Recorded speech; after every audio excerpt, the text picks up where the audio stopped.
Cotton ও viscose দুটোই cellulosic fibre, কিন্তু এর মধ্যে একটি পানিতে ভিজে হয় শক্তিশালী এবং আরেকটি হয় দুর্বল।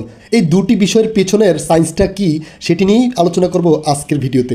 কটন ফেব্রিক যখন শুকনো অবস্থায় থাকে তখন সেটিকে ফোর্স ক্রিয়েট করলে সেটি সহজেই ছিঁড়ে যায়, কিন্তু যখন সেটিকে পানিতে ভেজানো হয় তখন সেটির স্ট্রেংথ প্রায় 20% পর্যন্ত বেড়ে যায়। এর কারণ হচ্ছে কটন ফাইবারে সেলুলোজিক স্ট্রাকচারে ক্রিস্টালাইন জোনের পরিমাণ বেশি থাকে এবং যখন সেটিকে পানিতে ভেজানো হয় তখন তার ফাইবারগুলোর সোয়েলিং হয়, অর্থাৎ ফুলে যায় এবং এর মধ্যে থাকা হাইড্রোজেন বন্ড শক্তিশালী হয়, যার কারণে কটন ফেব্রিককে শুকনো অবস্থায় সহজে ছেঁড়া গেলেও ভেজা অবস্থায় ছেঁড়া অনেকটা কঠিন হয়ে পড়ে।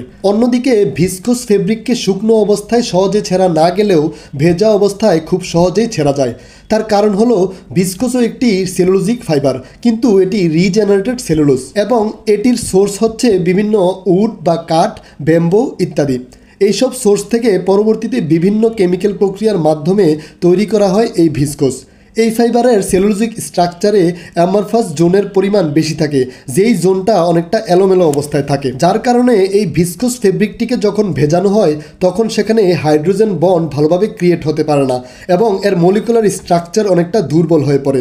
আর তাই ভেজানোর পর ভিসকোস ফাইবারের স্ট্রেংথ প্রায় 50% পর্যন্ত কমে যায় এবং যার ফলে সেটিকে তখন সহজেই ছেঁড়া যায়।